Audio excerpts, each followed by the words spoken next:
are talking about the creature feature Blood Surf, which is also known as Crocodylus, which is also known as Amok.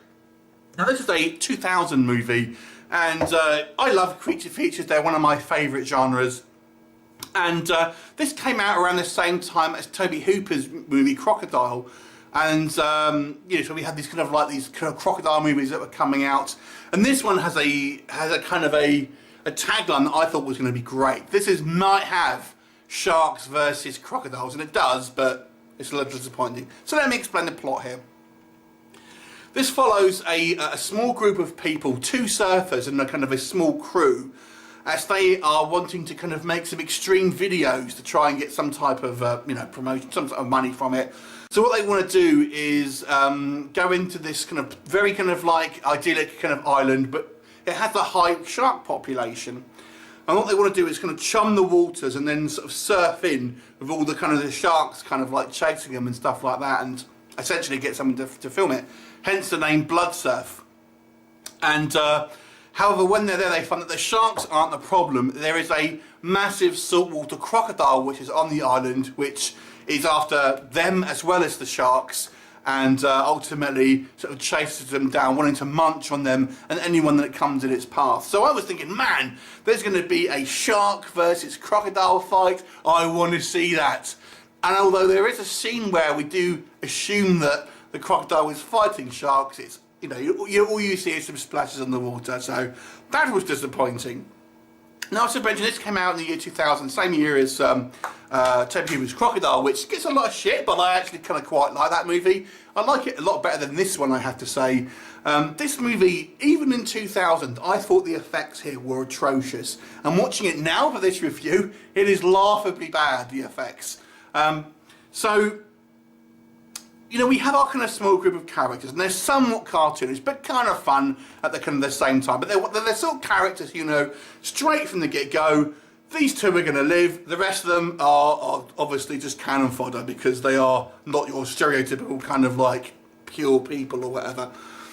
Which is a shame, and it does a lot of cliches. Of course, it's the ethnic minorities that die first in this movie.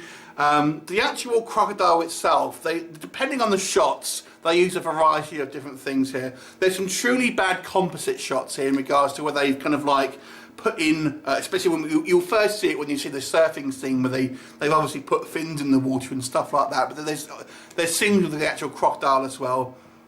But then the funniest scenes in this movie are where we have our kind of underwater shots of the crocodile, where they've used a puppet, but the crocodile doesn't really look like a crocodile. It's this weird misshapen mess. But in other scenes where you'll have like, there are scenes where they've obviously built a large practical effect, and that looks quite good, where you'll actually see it kind of eating people. That does look quite good. Still doesn't quite look right in regards to a crocodile, but it looks a lot better. But the scenes where we have like what looks to be like a hand puppet, oof, it is rough. The actual sets as well, that we have this kind of this set where there's this kind of like old ruin and stuff, and it just looks like a set, you know, it doesn't look real. There are some location shooting here, but nonetheless there are certain scenes here that think, man, that looks really fake. The characters themselves, like I've mentioned, they're all kind of, it's a cheesy B-movie, so, you know, what do we expect ultimately? I kind of like them. There's a guy here with kind of like with bleached blonde hair, and he's like the kind of the doofus type guy. I actually kind of quite liked him the best. Our kind of heroic guy is a little bit too kind of like clean cut and kind of like you know, typical kind of leading man. He's just not that interesting. He's kind of bland. The other guy, his friend though, much more interesting, much more of a kind of fun sort of character.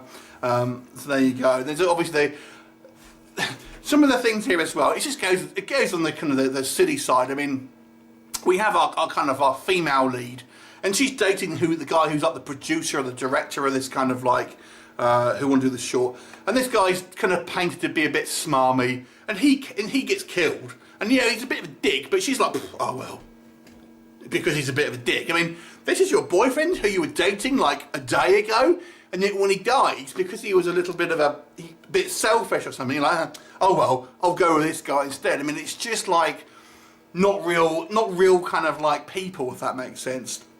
Now, like I've said, it's a B movie from the year 2000, creature feature. Do we expect high art? No, but I'm reviewing this in 2018, and it really just glares now that these kind of like sort of unrealistic portraits, very kind of typical of that kind of era, just kind of hastily written characters. It's just about kind of spectacle rather than kind of like characterizations or kind of like or any type of kind of like realism from a human perspective. Like I said, I did like the kind of one of the surfer dudes. He was kind of quite fun, and you know the acting isn't bad. I've got to say, it's just that it's not particularly well written here. But the effects here, I feel, are the thing that will really kind of like be noticeable, because they are quite poor, especially by today's standard. And I thought they were poor back in 2000s. So you might be want to watch it purely as a curiosity, because like I said, it's kind of like, it's now on that kind of Plan 9 from outer space thing where it is kind of pretty bad, but it's still kind of fun to watch at the same time.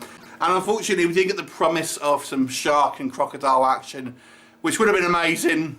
Not in real life, of course, but I would like to see it in a film. So I'll give this movie a 4 out of 10. Have you seen it? What did you think of it? Leave me a comment and I shall look forward to seeing you next time. Bye for now.